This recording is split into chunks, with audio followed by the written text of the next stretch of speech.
Thank you very much. Is the Bible anti-women? What I learned from C.S. Lewis. Gender is one of the most controversial topics of our time.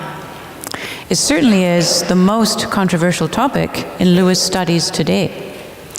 This tells us perhaps more about our time than about C.S. Lewis. It's been pointed out that while people in the 19th century were uptight about speaking about sexuality, in our time, people are very worried about human inequality. And so the term gender, in terms of political and social equality, is indeed high on our radar. This is a good thing in many ways. The history of sexism is long. We continue to experience sexism and even outright hatred of women. Perhaps more than ever, with the increasing impact of the sex trade, including pornography. But is the Bible to blame for this? Among my university students, opinions are divided. Some say, yes, parts of the Bible are to be blamed for sexism, and we should reject those parts of the Bible. Others say, no, while the Bible illustrates sexist humanity, the message of the Bible in its entirety is pro-women. I look forward to the Kostenbergers' talks this morning. It is certainly true that some people who identify as Christian practice sexism and claim the Bible as their authority for doing so. So it was with racism in earlier times. In my own church experience, and these are mild examples, when our 3 children were quite young, I recall church people asking my husband what he did for a living, then looking at me and our 3 children and asking, "Are you having a nice day?" I was having a nice day. And it was good to be having a nice day. And perhaps they assumed that husbands did not have as many nice days. I just wondered why they assumed that I did not work outside the home. I noticed this, but was more amused than not. My children, after all, mattered most to me. It was far worse when I was in PhD studies and a church member said, "Did you know that most marriages break up when the wife gets a PhD?" That was so encouraging. Well, I admit to you, I had not heard that one put quite this way before. I thought it worked the other way around. Men whose wives put them through higher education sometimes leave those wives for other women, usually younger and more educated. I certainly never expected this sort of criticism in the church. Sometimes silence is indeed the best response. And I'm here to report that my husband Emmanuel and I have been married happily for over 34 years. Thank you. And I do not believe I could have gotten my PhD or one that I cared about without my wonderful husband and our 3 amazing children. Is the Bible anti-women? I come at this question today as a wife and mother who has also had the privilege to learn about and teach English literature for several decades. In particular, I speak from what I have learned from C.S. Lewis and earlier writers who influenced him, including John Milton, William Wordsworth, Edmund Spenser, Jane Austen. Clive Staples. Jack, from the start, let me clarify. I do not think that the Bible is anti-women, and I do not think that Lewis was sexist. This is interesting, because so many people, even those who like Lewis, believe he was sexist to some extent. The kinder critics say he couldn't help it. He lived in the male academic world, and he improved over time. They usually think it doesn't matter if he was a little sexist. I, however, think it does matter. Moreover, I think that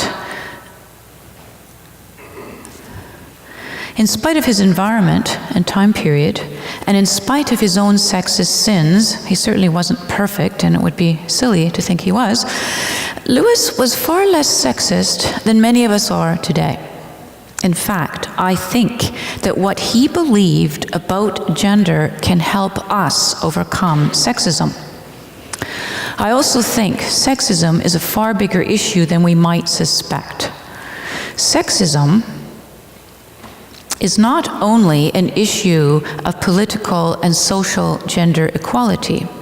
Sexism impacts how we do all of life, how we interact with all people, the environment, the physical world, the domains of politics and all forms of business, and ultimately and always with God.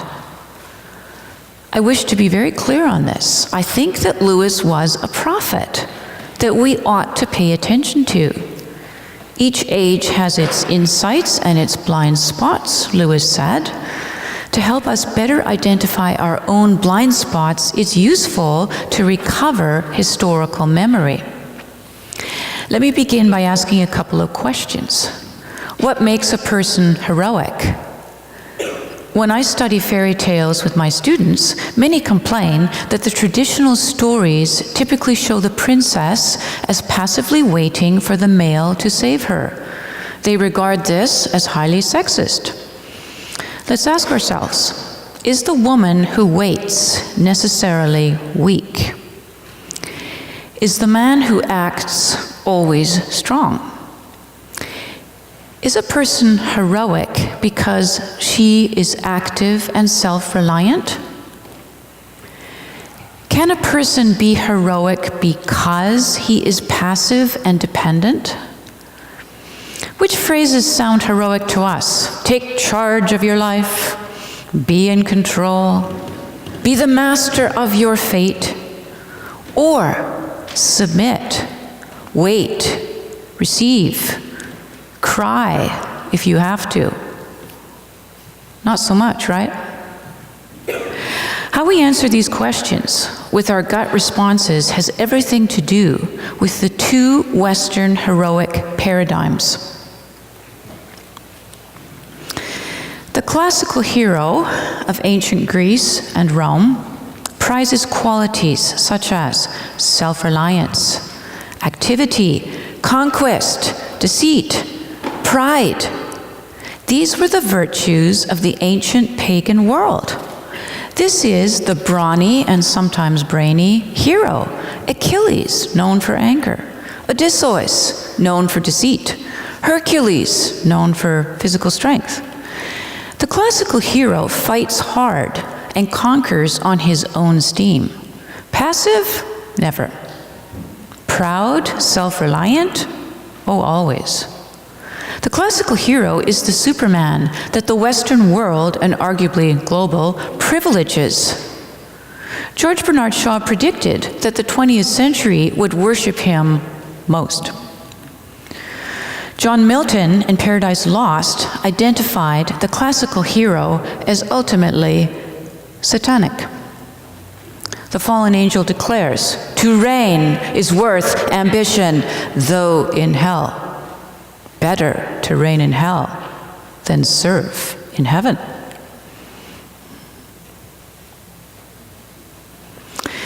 The spiritual hero of Judeo-Christianity, by contrast, prizes qualities such as God-reliance, passivity or receptivity, submission, truthfulness, and humility.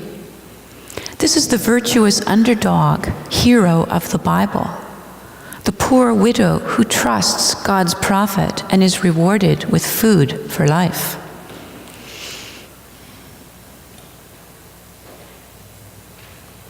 David, who slays Goliath by trusting the Lord. In this image, we see Goliath laughing at the teenager until it's too late. Miriam, the Annunciation, who agrees to become pregnant with God. Passive, dependent? Yes, in the sense of waiting and relying on God. Humble? Yes, in the sense of giving up ego in obedience to God. Christ's submission to the incarnation and to death on the cross is the ultimate example of the spiritual hero. In Paradise Regained, Milton described Christ's victory over classical heroism this way. By humiliation and strong sufferance, his weakness shall overcome satanic strength. The spiritual hero is the one who is apparently least understood. He illustrates the foolish weakness of God that St. Paul talked about in 1 Corinthians 1, verse 25. What has this to do with gender? Which gender do we associate with classical heroism? Well, there we go. It takes my 18-year-old students about 1 nanosecond to answer this question correctly. Here are some familiar classical heroes. Zeus with his thunderbolt. Hercules, our contemporary, well, one of our contemporary Superman images. Here's a less familiar spiritual heroic image. Yes, we have historically gendered these heroic paradigms. We tend to think of classical qualities as masculine and the spiritual as feminine, the active male and the passive female. We see something of this in Scripture. God as the initiator husband, the church as the receiving bride. There's something about psychosexual imagery that is God-ordained. But then there's the false imitation that's so dangerous, the tyrannous male and the female victim. So if we read life through classical, not biblical lenses, then we tend to call the active person heroic and the passive person unheroic. The point to emphasize is that these heroic qualities, which we've gendered, are human characteristics that apply to both sexes. We are all candidates for either classical or spiritual heroism every day. Probably many of us wake up as classical heroes in the morning. Maybe after our second cup of coffee. How many of us like the phrase, "I've got this"? I know I do. It's been said that the dominant thinking in our culture is, quote, that the imperious, autonomous self is ultimately the true and only God worthy of our obedience, end of quote. Hard words. But because we tend to be classical heroes, in other words, we tend to be chauvinists, all of us, it's easy to mistake the message of the Bible and a Christian writer like C.S. Lewis. In Chronicles of Narnia, for example, Lewis is misread, in my view, as sexist for reasons such as when the girls do not fight in physical battles, when they cry, when Susan rejects Narnia, her predominant interest at the time being in fashion and social life, when evil characters are female. But these readers overlook how competently the girls fight, that boys cry, that Aslan weeps more deeply than the children, that Susan is not in hell, only in England. And it is raining there, but, and Lewis said, she might change. Also overlooked is the fact that the male characters, those male characters who are evil, and that physical battles do not ultimately win the war over evil. For someone who was supposedly sexist, Lewis says some challenging things. He referred to himself as the old woman of Oxford. True. He took it as a compliment if people thought of him as an old maid. That should be advertised more often. He argued for equality of the sexes in political and economic terms. He complained of men speaking to women as if they were children. He favorably compared pregnant women and also women who worked both inside and outside the home to soldiers doing a tough job. He was sensitive to how a woman might lose or hurt her career through marriage. And he suspected America had, quote, a degree of male tyranny quite unknown in Britain. And he commented to a correspondent, quote, "I wonder how you have the face to keep a Statue of Liberty staring out over New York Harbor. Or is the point that she looks seaward and turns her back on America?" Who knew? How then can Lewis say all this, but also believe that it's necessary for wives to obey their husbands? Was he confused? To help us think about this question, let's look at 3 words.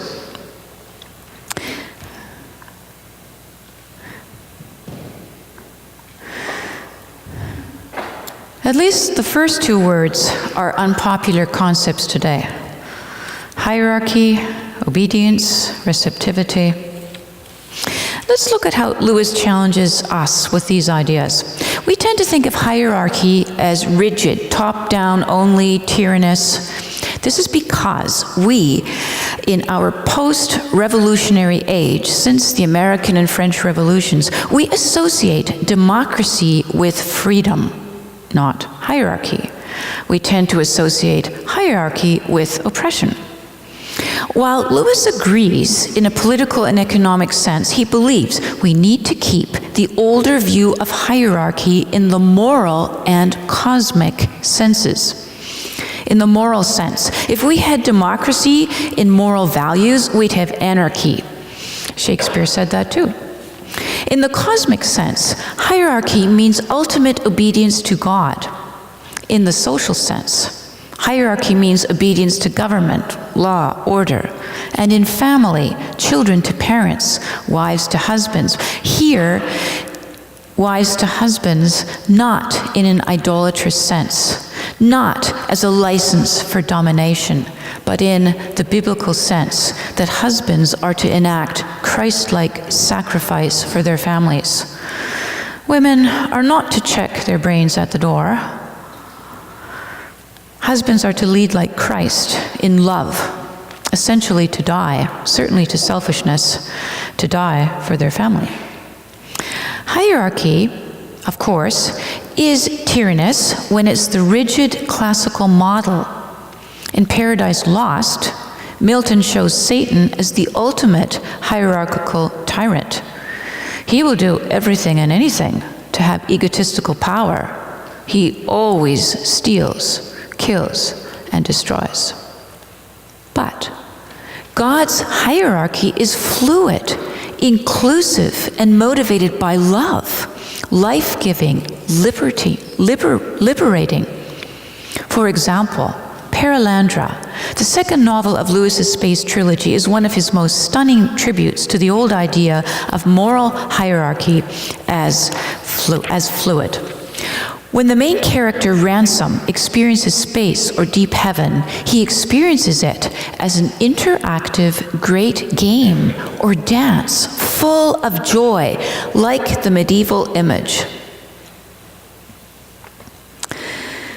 The medieval image of the cosmos beyond the fallen earth, that dark center there, illustrates planet Earth up to the moon, the medieval concept that this whole area has been affected by the fall.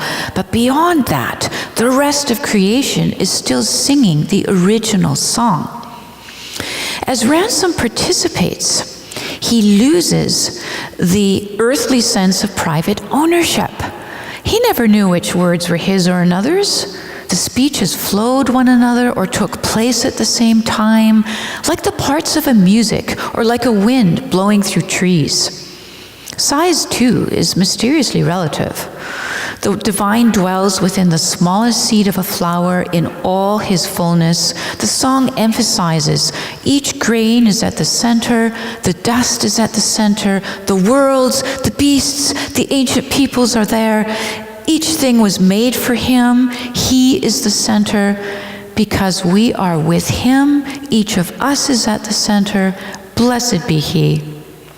To ask who has the most power is a mistake. God's fluid hierarchy is an interactive dance, shared, not a competition. For Lewis, competition is a hellish idea. The heavenly idea is the dance of love and joy. Our second bad word, obedience. Now there's a popular word. Again, obedience flies in the face of classical self-reliance. As Walt Whitman wrote, I celebrate myself and sing myself. Frank Sinatra sang, I did it my way. But Lewis insists on the biblical principle that obedience to God equals freedom. Obedience is the road to freedom. Humility, the road to pleasure. Unity, the road to personality. He also said things like this, everything I need is in my soul? The heck it is.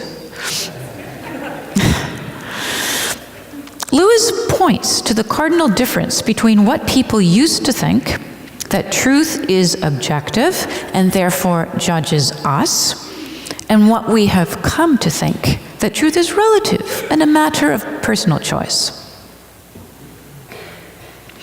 In The Abolition of Man, Lewis explains, for the wise men of old, the cardinal problem has been how to conform the soul to reality. And the solution had been knowledge, self-discipline, and virtue. For magic and applied science alike, the problem is how to subdue reality to the wishes of men. In other words, in a moral universe, Lewis underscores, we do not call the shots. Truth judges us. Our best response is to obey. His fiction has many examples, including Diggory in The Magician's Nephew, when he's tempted by the witch to disobey Aslan's command to bring back the apple. Diggory's rash egotism has gotten him into big trouble so far, but now it looks like obeying the witch will save his dying mother, and he faces a terrible choice. Obey the witch, and his mother will live. That's the witch's promise. What that will look like is another story. But obey the witch, and his mother will live, or obey Aslan without any guarantee that she will live. When Diggory makes the hard choice to obey Aslan, he finds his true life, and he never regrets it. He discovers what true life means, not only for his afflicted mother, but for all people. Lucy, another example, in Prince Caspian, learns to follow Aslan when her older siblings refuse to. It's hard to battle everyone's doubt, including your own, but her obedience also leads to blessing for all. Aslan, of course, is the ultimate example of obedience. He obeys the moral law of the universe, divine love. In The Lion, the Witch, and the Wardrobe, he is like Christ, who humbles himself, is obedient unto death, and so dies in order to save Edmund. Receptivity, our third word. Does being receptive sound better to our ears than being passive? We think of passivity as lack of agency. But the right kind of passivity means choosing to be patient for the right time and way to do things. Charles Williams, one of Lewis's very good friends and novelist, Charles Williams called this the passion of patience. This kind of passivity means to receive the answer that we cannot create ourselves. Ultimately, this kind of passivity means to be open to the divine. And being open to the divine is often portrayed as a psychosexual image. In pagan myth and in biblical imagery, the divine is often seen as the masculine agent and the human as the feminine object or recipient.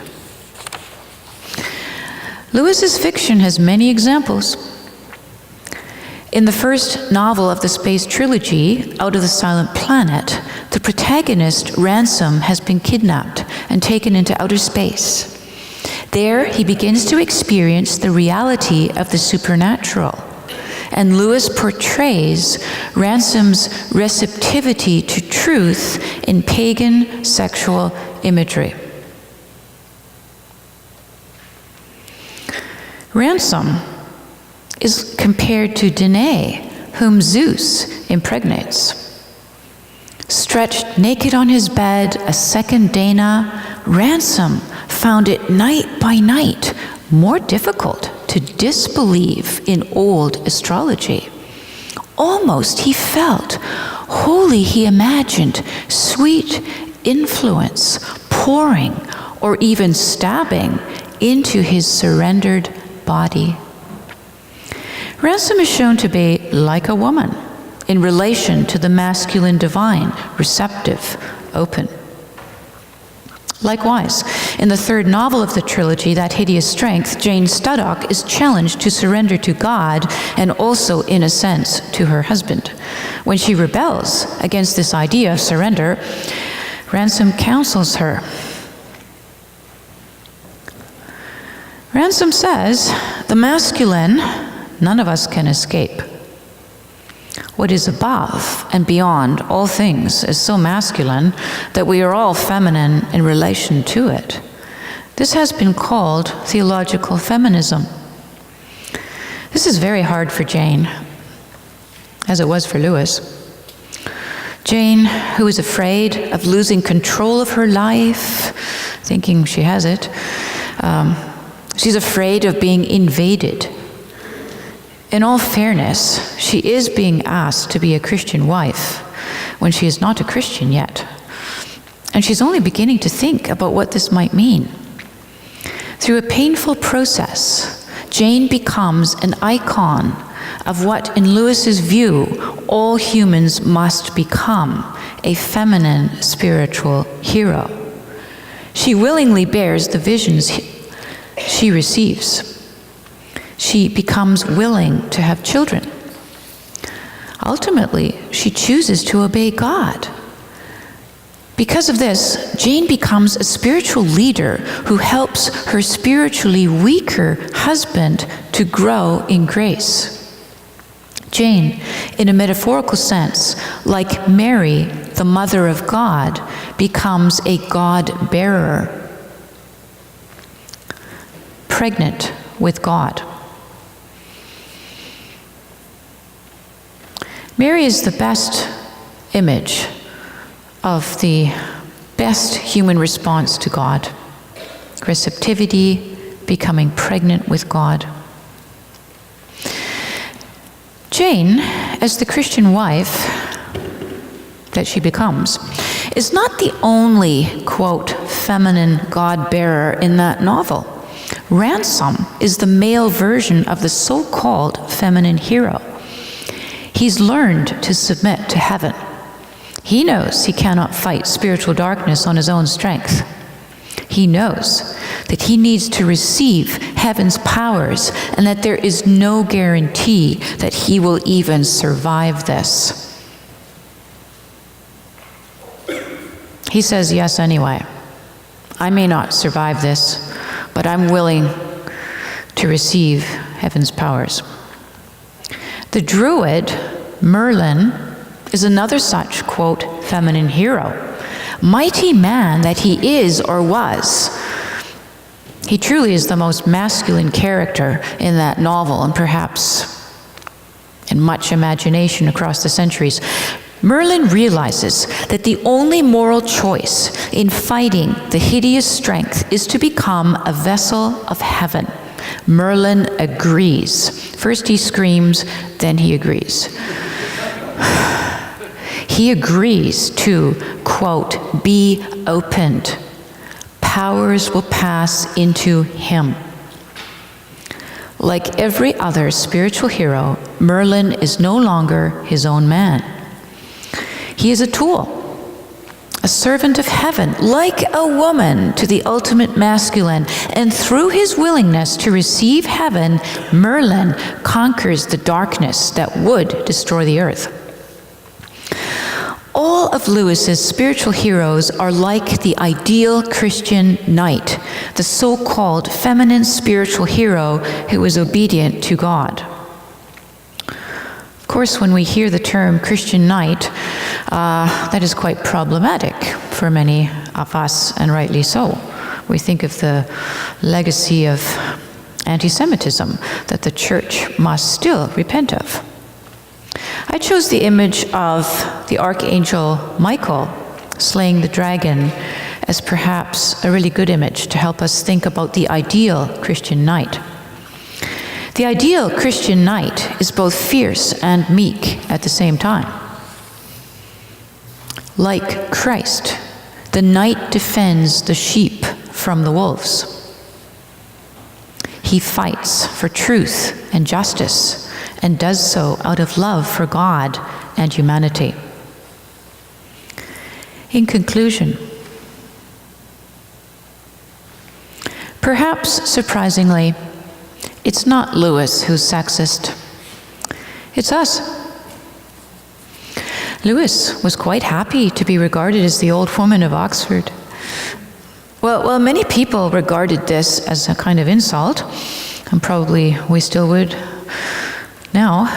He took it as a compliment if people thought of him as an old woman or an old maid.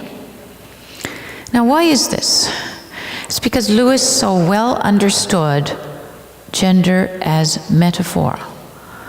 He was not original in thinking about this. All through the centuries, people got this, except more recently, perhaps. Friedrich Nietzsche, the German father of philosophical nihilism, hated feminine Christianity for its humility, and he applauded instead the masculine egotism of the Superman. It's the Superman, the masculine Superman, that will be humanity's salvation. Of course, we've always seen where that has led to. On the other hand, the English Romantic poet William Wordsworth described the moral person like this. His heart must be tender as a nursing mother's heart. Of female softness shall his life be full. They say that because the 20th century was a century of war, we have lost much cultural understanding. I think this is true. We are much more literal-minded, especially maybe in terms of gender. The irony is that we think we're progressive. We do seem to be less familiar with gender as metaphor in our time. At any rate, we have forgotten to a considerable extent how the so-called feminine qualities are applauded in the Bible and in earlier literature. Thus, Lewis is one who helps us to rethink if the Bible is anti-women. While we may often think that meekness is weakness and that self-reliance is strength, Lewis is telling us the opposite.